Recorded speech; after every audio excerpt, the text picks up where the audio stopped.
Waheguru Ji Ka Khalsa, Waheguru Ji Ki Fateh. Welcome, Sajjano, to the Sikhist podcast. Today we have a very, very special guest, someone who's really, really influenced my life, my spirituality. The best way I could describe it would be like a paradigm shift in the way I've practiced my religion. So, Bhai Satpal Singh from Nanak Naam is with me, and Bhai Sab, Waheguru Ji Ka Khalsa. Waheguru Ji Ka Khalsa, Waheguru Ji Ki Fateh. Hey, thanks very much for inviting me. Thanks for coming. I'm sorry it has to be in this setting. All right, that's okay.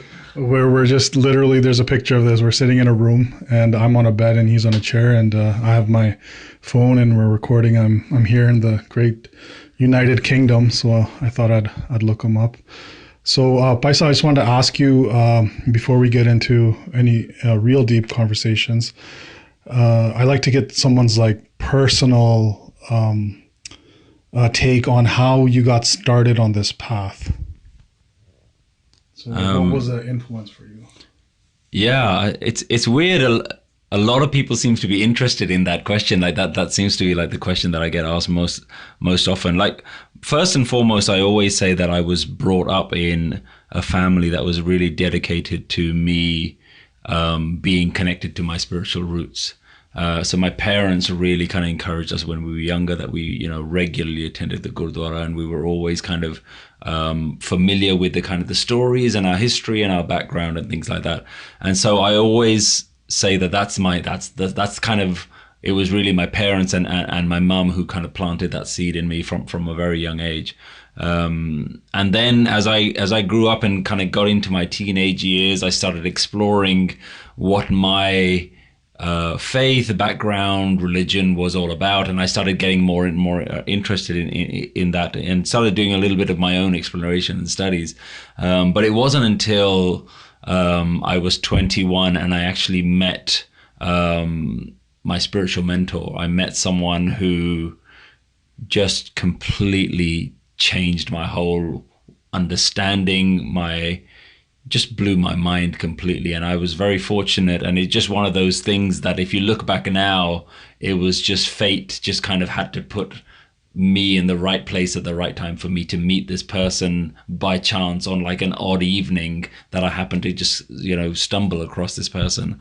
And he was a very spiritual person, very kind of awakened to how religion, which the rest of the world sees as a daily practice and a organized, orthodox, very fixed thing, he was able to just explain to me in a way that it was just relevant to me in my life, and how everything that I'd ever learned about religion was completely wrong.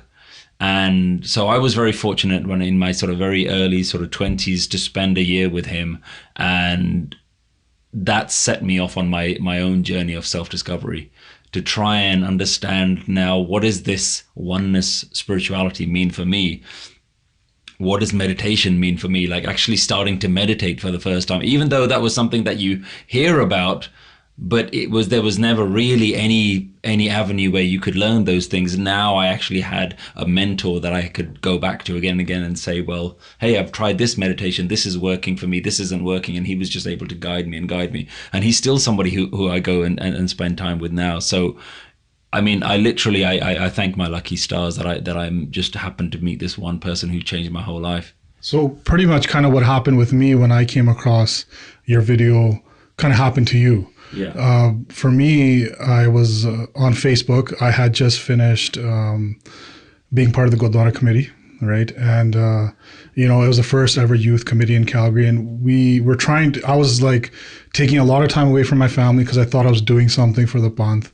But the stuff I kind of saw was like these people who had the stars like me.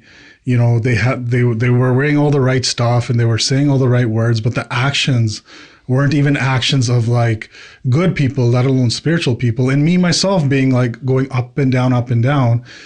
After the 2 years, I didn't go to the Gurdwara for a year because I couldn't believe the hypocrisy. And what snapped me out of it was your video, right? And it was a video about what is mind, what is ego, 2-part video on YouTube, right? And that just blew me away. And I was like, this is like a different way of looking at Sikhi. So in that vein, my question would be, maybe it's the oneness theory or the Mr. God theory. What was it that really made you in the beginning see that the way you, because that's what happened to me, the way I was practicing wasn't conducive for me to, gain spiritually, right? I felt like I was getting in a bigger box, right? Or a smaller box and a bigger ego, religious ego, whatever you want to call. So what was it that he taught you that really made you see it like, wow, I've been practicing kind of not the right way for me, and this is a totally different way of looking? What was the concept? I think for me, the oneness and the very idea of God was challenged right at the beginning when I started to learn what spirituality really meant. And so, and it was weird because I grew up my whole life never really challenging what this God thing was. It was just something that you were told you belong to this religion and there's a God, and you just have to do a whole bunch of religious stuff, and somehow there's a God somewhere listening. And when that whole idea was just thrown wide open, and all of a sudden there wasn't a God in the sky, but really there was this kind of interconnectedness between the whole of the universe. That to me was where I just kind of thought, okay, now we're in a whole different ballgame.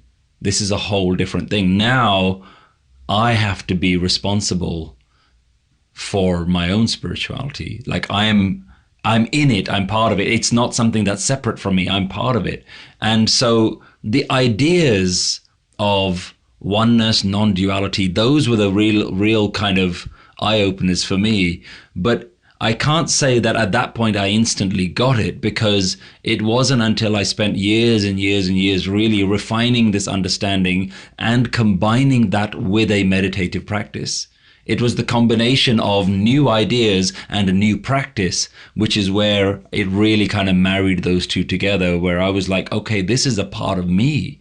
Like I have to no longer connect with a God somewhere far away. I have to realize a God that's somehow in me and part of me.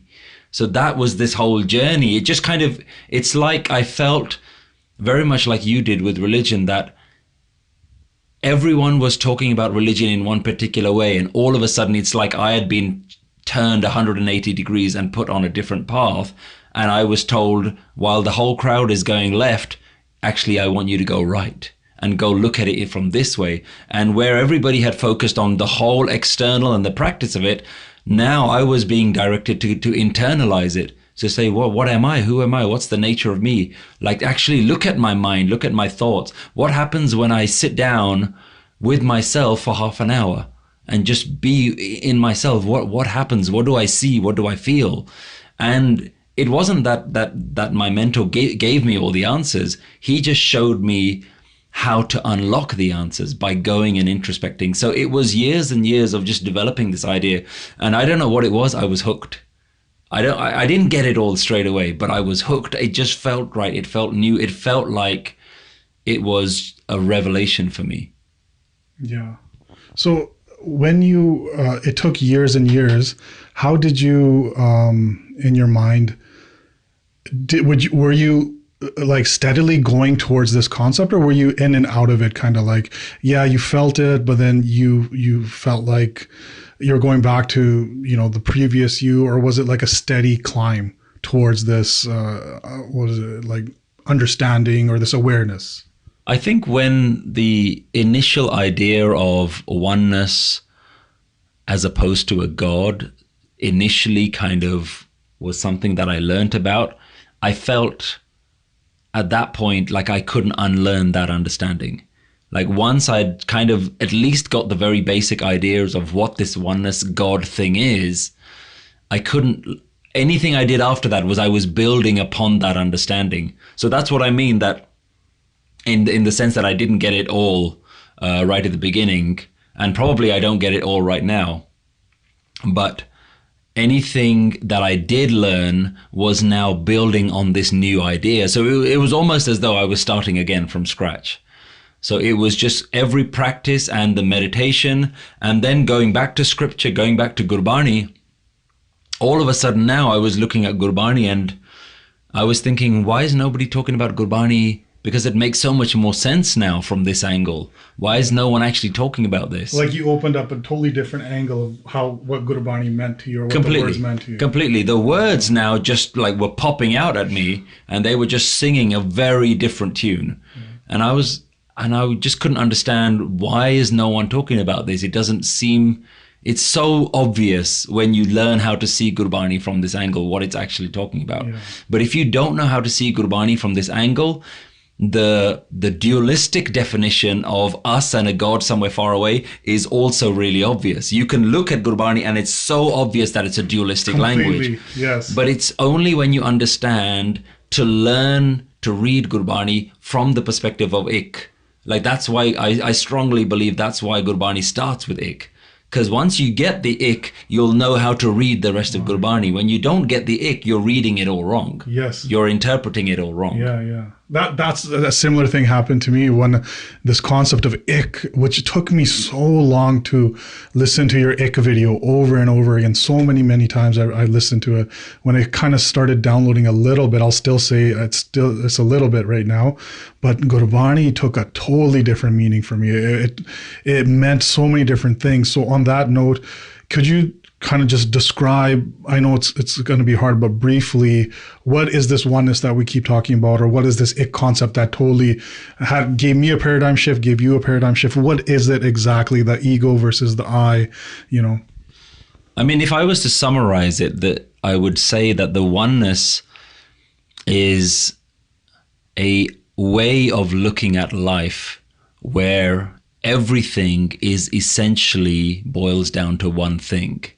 So the way, if you're standing in a crowd, how you would normally look at that crowd is that you're standing where you are and there are 100 people around you. The oneness way of looking at it is to say there is only one thing standing here. There is the one essence, call it what you want, call it God, call it the universal essence, call it the spirit of life, call it energy, call it the force from Star Wars, call it whatever you want. Essentially, there is this thing that unites all of us. And the easiest way that I can talk about it is life. There's this life energy that's inside all of us. And when I understood that that was what all religions was talking about, this one universal life force that's in you and outside of you, and the life force that's inside you is the exact same life force that's inside someone else, and it's got nothing to do with a God that's far away. There is no God that's floating in the sky with a white beard sitting in the clouds. That guy just doesn't exist. And yet every single person from all the major religions is talking about that guy, which is what I call Mr. God.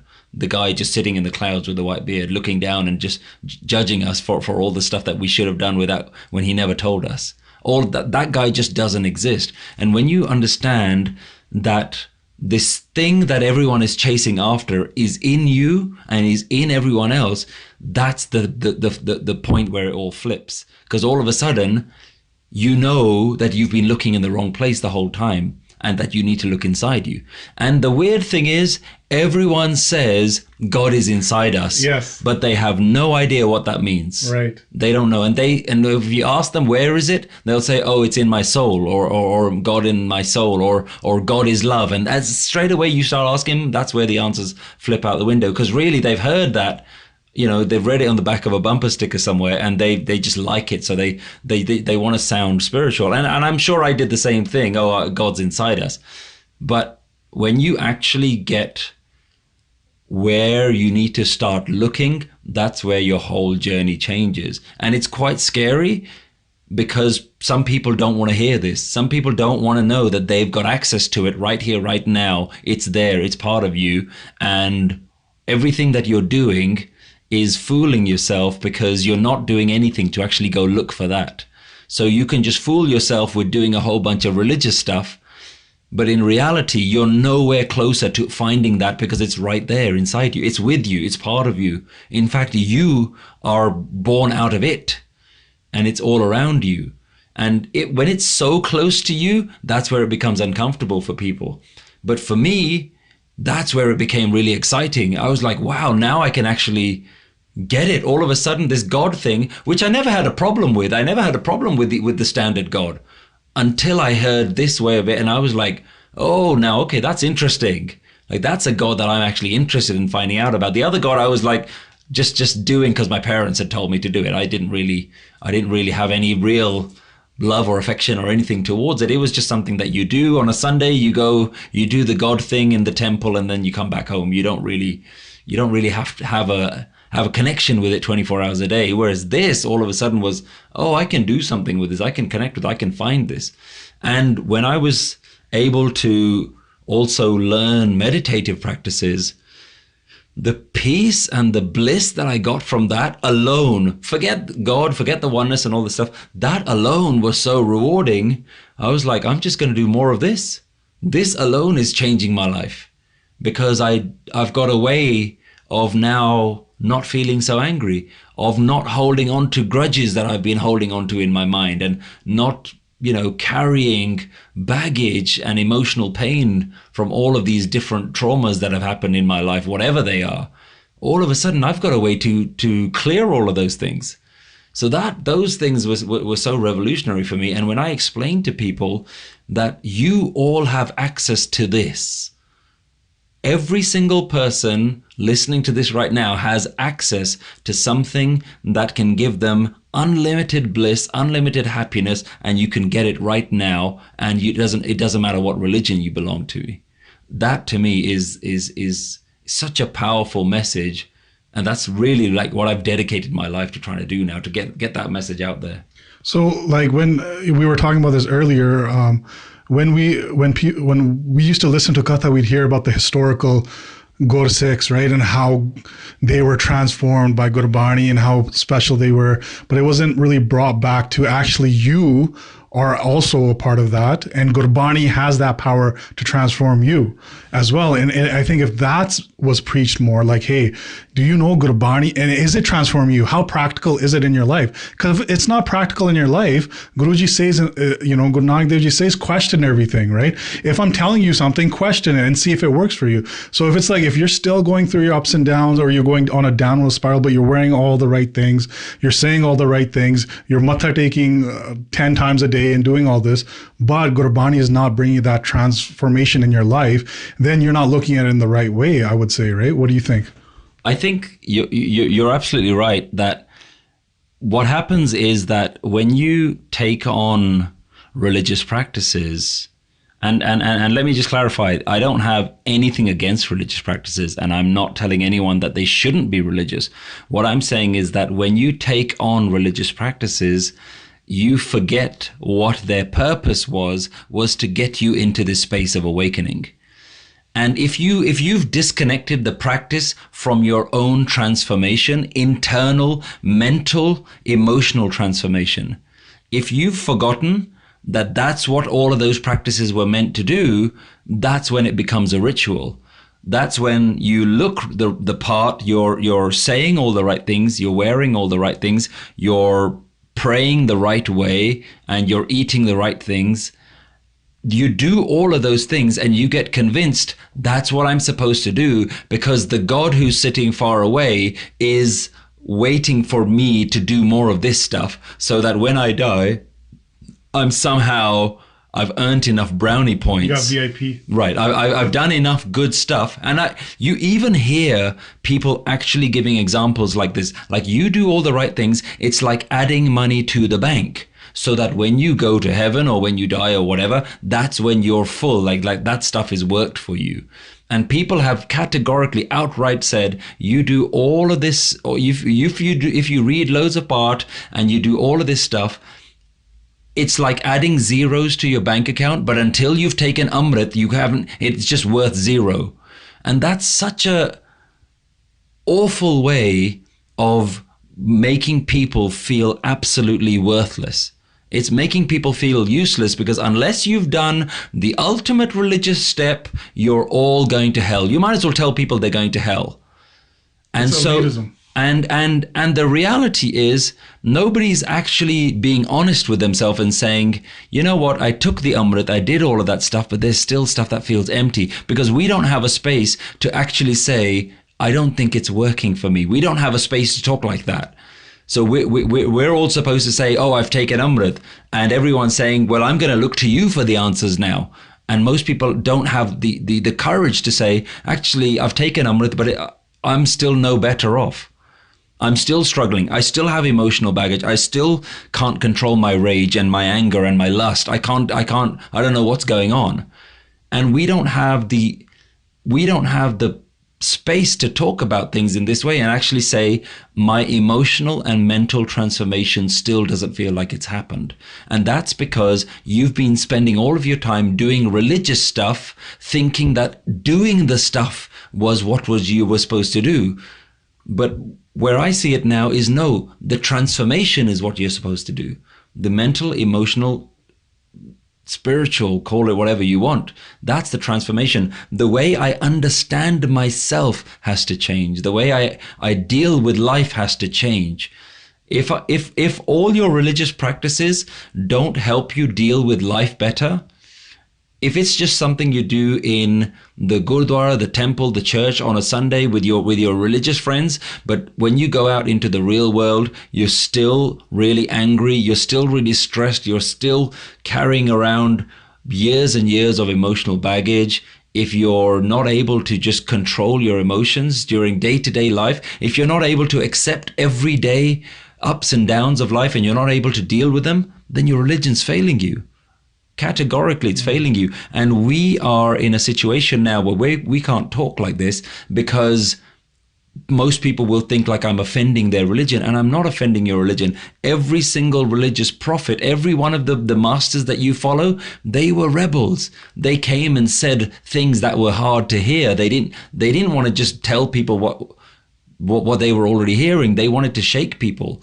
But now, if anyone says it, you get straight away put down like, well, who are you to say that you're not anyone? And no, I'm not.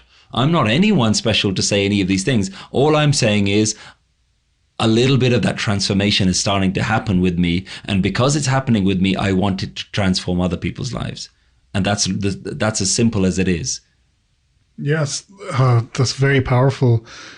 One of the things that came into my mind when you were talking about doing all the right things is I remember I used to teach camps or whatever, and it used to be like, Sikhs don't believe in rituals and don't do rituals. And it's like, when we were taught that, and when we were teaching that, we're like, don't do murti puja, don't do that. You know what I mean? But it's like, no, we've been doing these rituals empty, like doing something for an empty reason without knowing or having that awareness or creating awareness, right? And we're just doing these like religious rituals, I would say, right? But we kept like, yeah, this Gurbani says we don't believe in rituals, so we don't believe in these type of rituals. But at the same time, we're doing all those rituals. We do these. What they're really saying is, don't do the rituals from some other religion. We've got our own stuff. Mm-hmm. And as long as we're doing that, we're not going to call them rituals for us, because we're going to pretend that they have meaning for us. Yeah. And because we can come up with some kind of reason for doing it. Mm. Well, hang on. Every other person from every religion has their own reasons for doing it. Mm-hmm. So what they're basically saying is, as long as you're doing the stuff that is okay within our religion, then you fit within our box. If you do some of the other stuff, then we don't really know what to do with you. Mm. You don't really you don't fit within our club.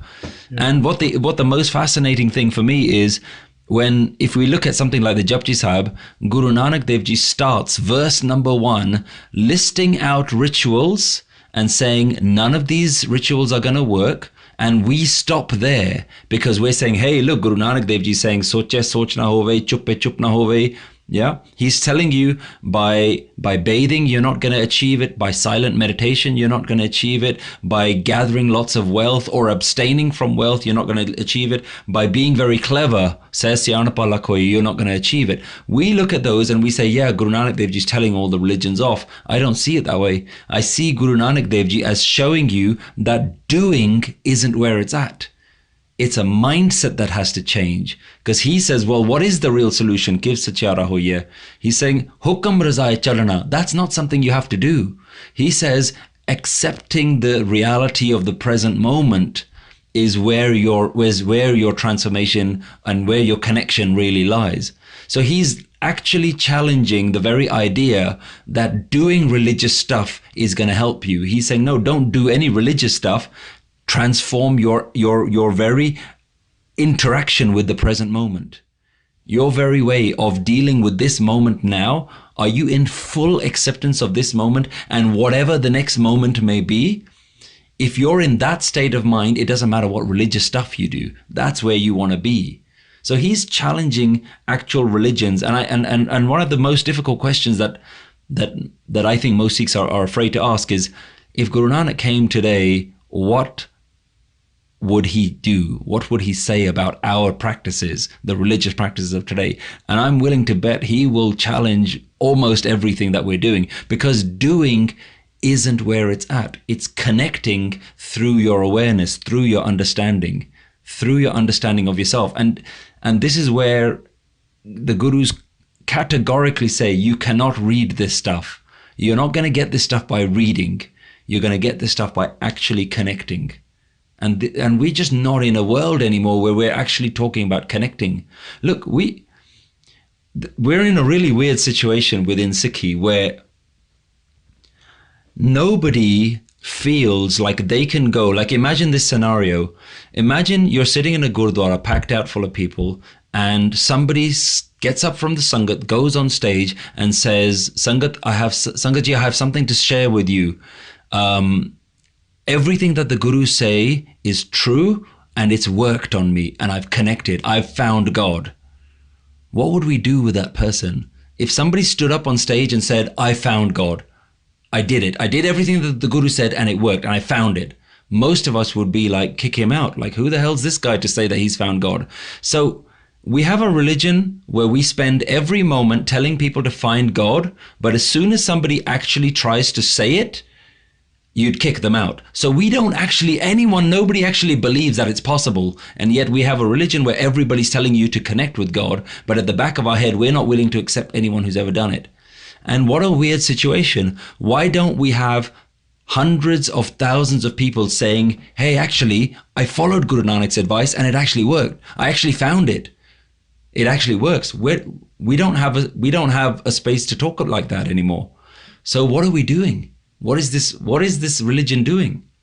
If it's not allowing people to actually say, yup, it works. And you know what people would respond to that? Oh yeah, but there are some Mahapurush, some Brahmgyanis who've connected.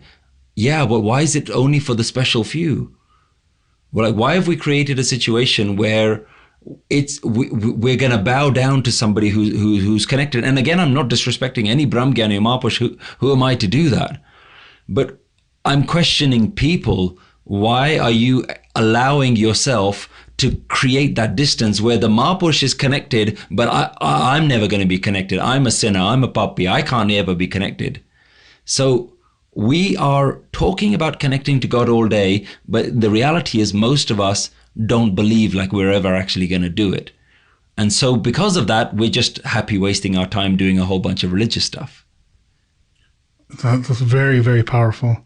So, like on that note, we were talking about, it seems like it's just like, I don't know what the right word is. Like you said, I don't want to offend anyone, but it just seems like a cycle that's just perpetuating itself over years and years and years, every generation, right? Of the Mr. God cycle, I guess you can say, right? Like getting back into the rituals. And then, like you said, if someone were to stand up and say, I did everything and I found God, it should be like a kind of a celebration, like, yeah, he made it. But it's more like, oh, this guy has an ego now, right? And the other thing is, ego isn't just like pride, like, yes, you know, if you're bragging of ego, it's also saying I'm a sinner or I'm a papi, or because that I is the root of that, right?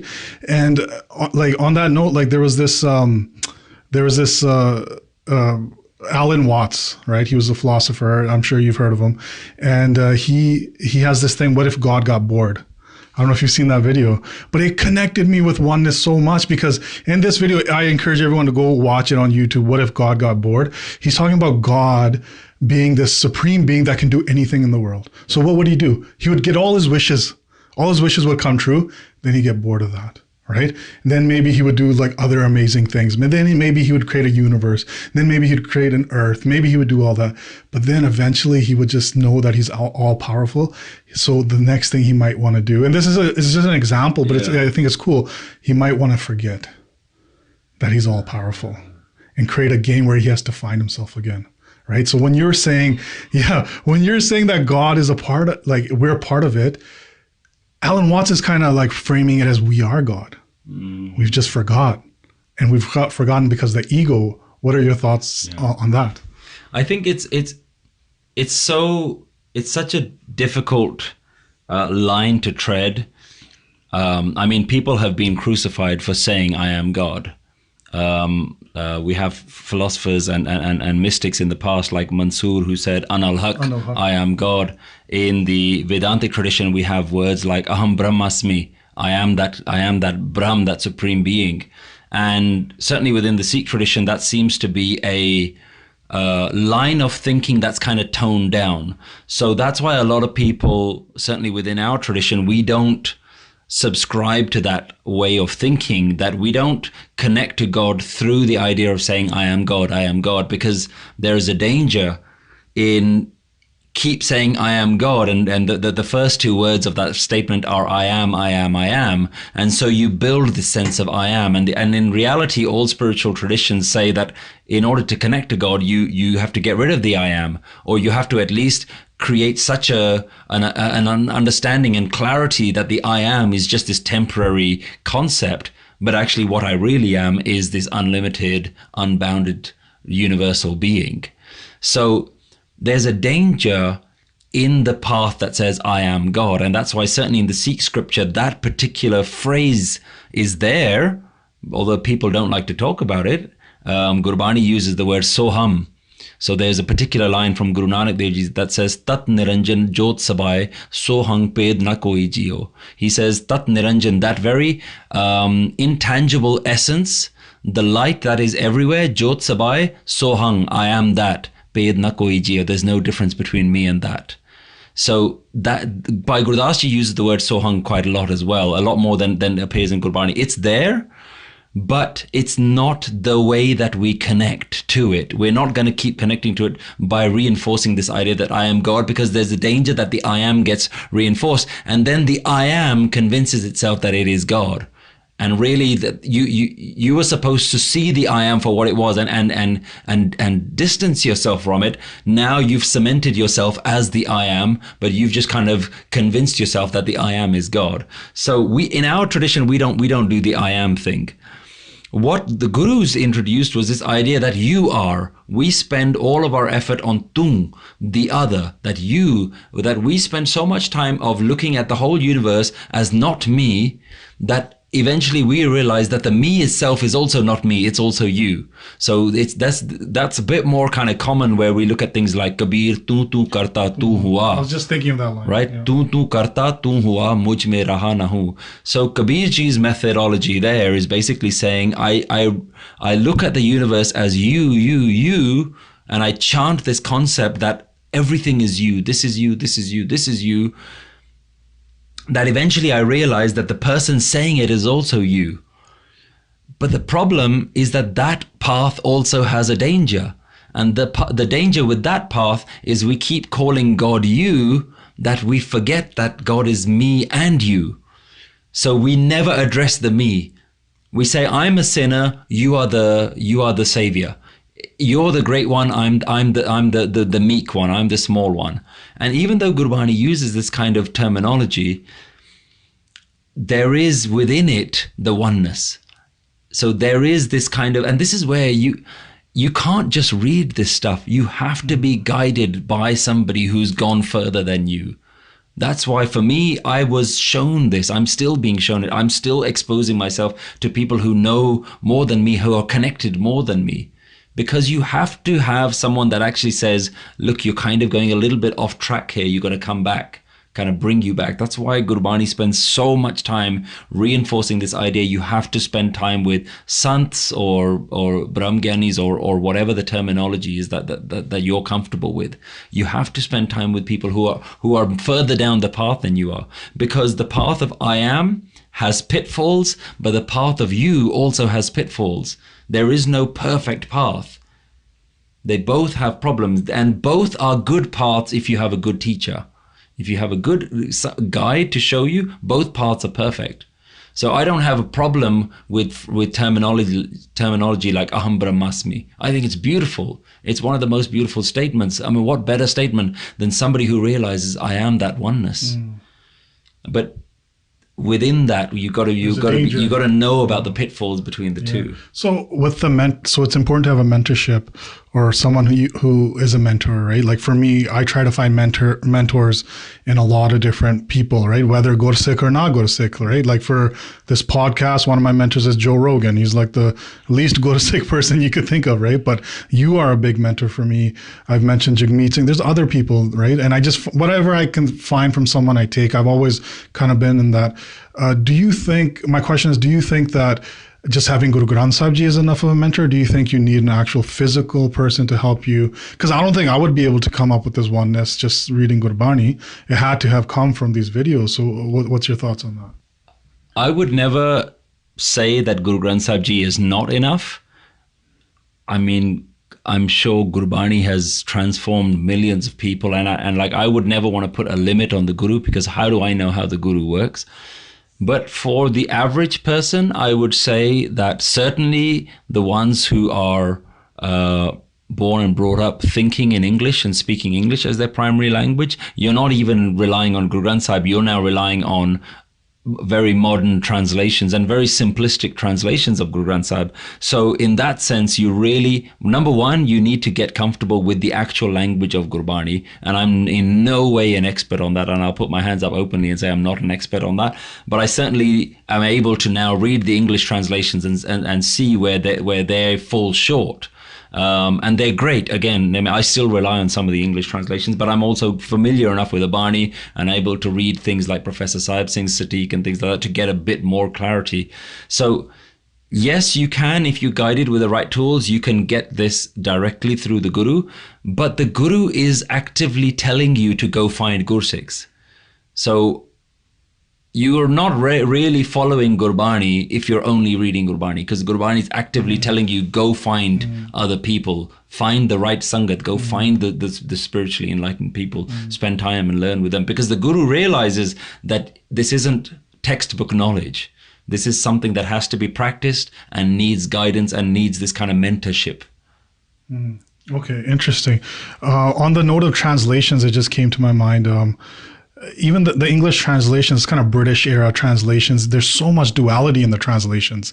I mean, from this oneness point of view, I start looking at translations at Kirtan programs, and there is no word of the Lord in there. It's like hot or something, and the translation is the Lord. Yeah. And it's like such a dualistic Mr. God translation. And I realized how many times the Lord or the Mr. God theme comes up in these translations. So you definitely can't rely on those. You definitely can't rely on those. Like the very idea that there's always in the English translation he. So it's also, so straight away you've put a gender to it. Now the problem is that translation turns out to be a very, very tricky thing to do. And it's only because I've been frustrated at the English translations that I've always thought, well, I'm going to give it a go myself. And when you actually start doing it, you start realizing the complexities and how difficult it really is. So I give you a really simple example. Within the Punjabi language, we have assigned genders to everyday objects. So a chair or a table or anything. And in the same way, God and the Guru and all these things are assigned a gender just because of the language that it has gender associations. Now, because of that, when you want to translate into English, which doesn't have gender associations, what are you going to do? So in Punjabi, we might say the chair being a masculine or a feminine word, but in English, you wouldn't say he chair. You'd say the chair because the chair doesn't have a male or a female. Now, this is where the translations have fallen short, is that they've tried to translate the gender associations And that's why the Lord, his name is true. He is fearless. He is this. Because they've tried to take those gender associations, which were intrinsic to the Punjabi language or the Indian languages used in Gurbani. And they felt like, oh, I can't take those. I can't disassociate those. So we now have to say words like he is omnipresent. Whereas in reality, if we're talking about a language like English, which doesn't have gender, really we should be calling it it. It is everywhere. It is in you and it is outside of you. But as soon as we do that, people think like we're being offensive. But we're not actually being offensive. We're being true to the English language and how English works, and not assigning a gender to it. And by not assigning it, you're also not inheriting a lot of the Christian terminology that comes with the Lord, the God, the omnipresent, all of these kind of things, the Almighty, all these things. These are terms that have been around from other traditions. And as soon as you start borrowing those words, you start inheriting their connotations with these words as well. Your mindset starts going the mindset. So in reality, I always say that when you think about God, you cannot help but borrow some of that Mr. God ideology. And what we've done is we've just replaced the word God with Vaheguru. So when we say Vaheguru, we actually mean that God. Very few people see Vaheguru as an energy that's surrounding their body right now. Like you said in one of the videos, like, do you think God is in this room? And everyone's like, do you think the universe is in this room? Yeah. You just changed it a little bit and look at the difference. Yeah. And this is where this is a perfect example of where terminology makes a huge difference. Like, this is why I struggle to use the word God anymore. I'd much rather prefer to use the word universe, because it's a closer fit. It's not a perfect word, but it's a much closer fit to what Ik Onkar is talking about, rather than there is one God and his name is true. Yeah. So on that note, we're just to wrap it up a little bit. You mentioned how important it is to connect. That's what the goal is, right? So on that note, what are your thoughts on what is Naam? And I asked you that question before, but let's just have a recap of that. And then how do we connect? That's a big question to end with. Yeah. Like, how do we put this into practice? Like, say someone does not, they don't understand the oneness concept that much, or they're understanding it, but in the meantime, what advice would you give to connect? For me, my advice to connect is, at some point, you have to realize that no matter how many times you hear about this, no matter how many times you talk about this, no matter how much you read about this, it has to move away from being a mental concept to being an actual experience. And the only way it's going to become an experience is if you actually start to have a meditative practice. And so within the Sikh tradition, the repetition of words is the practice that the Guru has given us. So mantra, or whatever you want to call it. I like to translate now Naam into Mantra-Mindfulness. So it is not just the use of a mantra, it is using mantra to become more mindful, but not mindful of your mind, not mindful of your thought, but mindful of the thing that the mantra is trying to remind you of. So it's a way of using a word to become aware of that concept. So if you hear the concept enough times, eventually you should just be able to say a word and it brings you back into that awareness. So Naam to me is not just a word. It's the place that the word takes you. It's the experience that it leaves you with. It's a sense of awareness. It's an awakening. It's a realized feeling. It's much closer for me to call Naam a feeling. And the example that we were talking about earlier was, if you went to a lecture and you heard about this concept called happiness, the next day you might forget everything about the concept of happiness. But if you got taught how to feel happiness or how to switch on happiness inside you, then it doesn't matter whether you remember anything about that lecture. The only thing that matters is whether you can switch on the feeling of happiness, because happiness is not a concept. You can't read about it. You have to know how it feels. Naam for me is more like that. You can't just read about it. You actually have to get into a state. And so what I recommend to people is try any meditation that gets you a little bit closer to what the Guru is trying to explain as a feeling. And so that's why I'm not so restrictive on meditation. I'm like saying, if mantra meditation works for you, do that. If listening to kirtan works for you, do that. If just listening to Simran, do that. Try lots of different things, because one of them's going to stick. For you, one of them's going to work. And then all of a sudden you're going to say, like, I just want to do this. And I've got like several hours of lectures on how to do meditation, how to do Naam, how to connect. What are the different stages of connecting? What are the stages that your mind needs to go through? Where does Naam Simran start? Where does it end? So there's so much that we can talk about this subject of Naam. But in reality, my sort of takeaway for most people is, at some point you actually have to start a practice, and that's where you have to just ask yourself this very brutally honest question: what is my method for connecting? What am I doing to connect? And do I even know what I'm trying to connect with? Because if I don't, I need to start asking this question, and I need to start figuring out what is my connection. Oh, that's very, very insightful, very powerful. So the objective is to connect, right? So the different ways you do it, but the main thing is Naam is a state of connectedness, and that's our objective. Paisa, you have many videos. You've helped a lot of people. One of the things we started in Calgary through your help was the once a week Nanak Naam sessions, or what I like to call spiritual support groups. It's really helped a lot of the people who come out to that. And it's nobody's a master. Nobody's like higher or lower. We're all there. We're all kind of on the same path of wanting to connect, and we all help each other. You were telling me how you've started this Masterclass. Can you talk about the spiritual support groups or the Nanak Naam sessions that you want to start, and maybe this Masterclass a little bit as we end off? Yeah, so I'll start with the this I call it the meetup groups, but I think I'm going to start calling it the spiritual support groups. Nice. I really like that terminology.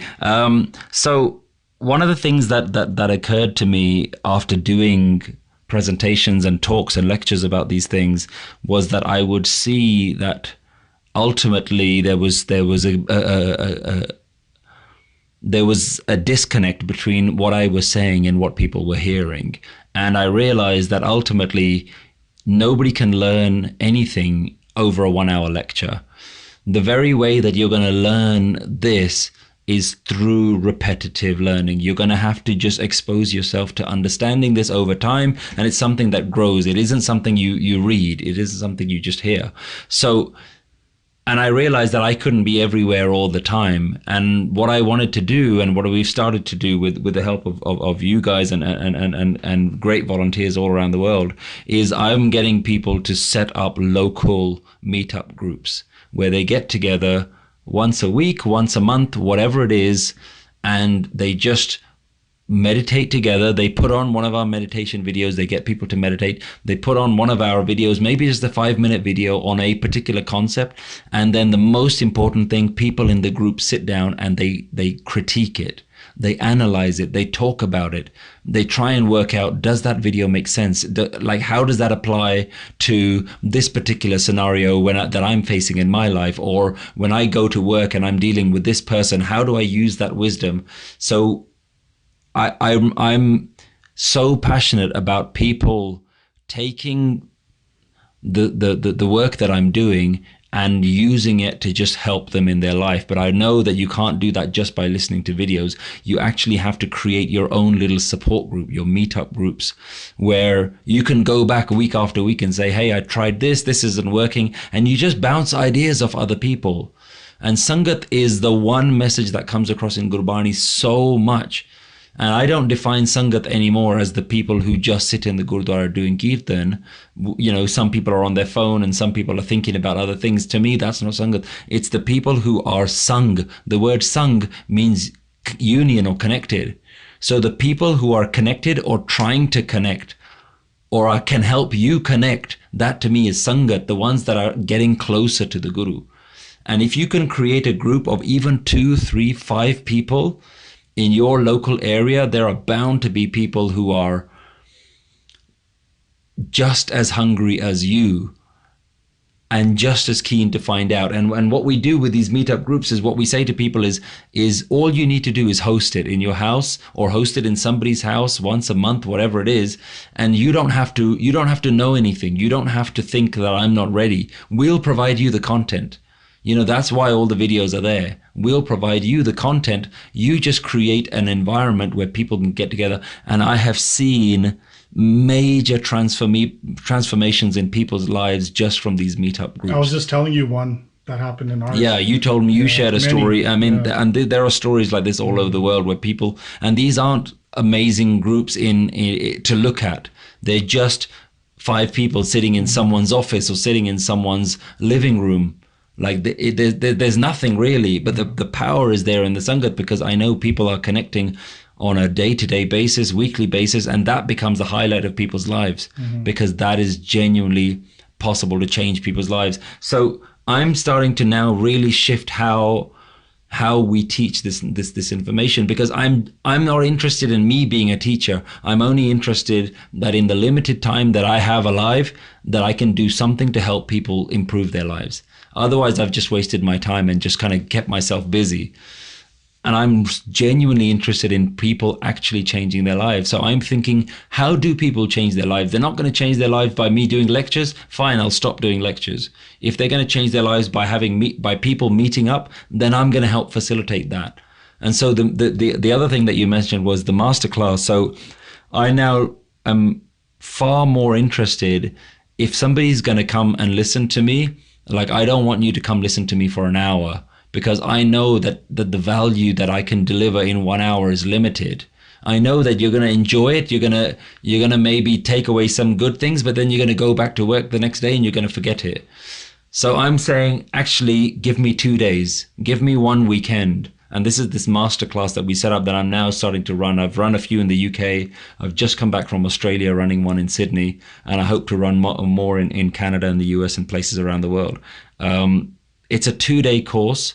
But in those 2 days, you are forced to look at your life and how this spiritual wisdom is going to impact your everyday life. And again, the transformations that we've seen in people after this 2-day course is just mind-blowing. And it's so humbling to see that people get it. They actually can change. Something can switch in their life. Some trauma that they're dealing with can all of a sudden be switched off.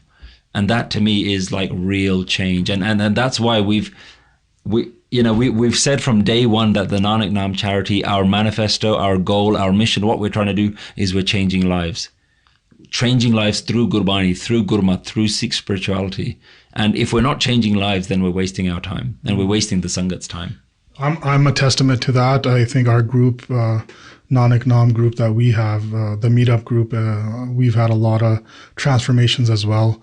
And I tell you all the time. So if someone wants to start their own group or get in contact with you on how to do that, give us some information, maybe an email that they can give, and where to look out for your masterclass and where to get your YouTube's videos and stuff. So the main way that people kind of find my lectures and things that I share is online. We have a big presence on Facebook and YouTube. You can just search our YouTube channel, which is Nanak Naam. The same again on Facebook, Nanak Naam. And if anybody is interested in starting the masterclass, literally go to our website, nanaknaam.org. Click on the contact us button, get in touch with us. Just tell us that you're interested in starting. We'll do what we can to start. So far, I haven't been able to kind of give enough kind of guidance for groups. And one of the big things for me this year is that I want to create more structured content so that people who want to start groups, we can actually provide them with a bit of a syllabus that says, okay, for the next 10 weeks, this is what we'll provide you with some content. And all you have to do is just run this. So literally you just have to provide a venue, and we'll even advertise it for you. We'll say, if you want to do one in Kenya or in Bangkok or in New Delhi or in anywhere in the world, like, we will promote it so that we'll get people to your door. You just have to open your door and let a group in, get together. So get in touch with us. We'll be more than happy. And then the masterclass every now and then we are just, wherever possible, we're trying to run them. It's difficult for me to keep traveling all over the world because I have my own family and my own commitments at home. So we are running the masterclasses, but hopefully very soon we'll also be looking at trying to deliver more of the masterclass content online. So if you can't attend, or if I'm nowhere near attending a city near you, then maybe we can provide that content online. So this year, hopefully, you're going to see a lot more structured content and maybe even sort of online courses and things like that, which is something that with more sort of support from the Sangat and donations and help from people out there like yourselves and anyone listening. The more we can do, we're going to try and do as much as we can. And we literally just rely on donations and funding from individuals like you. Like, there's no Gurdwara, there's no corporate sponsorship, there's not a single Gurdwara in the entire world that's actually funding this. This is literally just a grassroots project that started, that's now kind of growing into thanks to the Guru's grace, into this kind of worldwide phenomenon. Awesome. So thank you for taking out so much time for this. Listeners, I hope you got something out of this, got more intimate with the Nanak Naam concepts. If you know how to get a hold of him, we also have our support group, spiritual support group or meetup group in Calgary. You can get a hold of me. Or if you want to comment, we're on Instagram as well, Facebook, Sikhist podcast, Sikhist podcast@gmail.com, or on Instagram or Facebook, Sikhist podcast. Thank you, everybody. Waheguru Ji Ka Khalsa, Waheguru Ji Ki Fateh.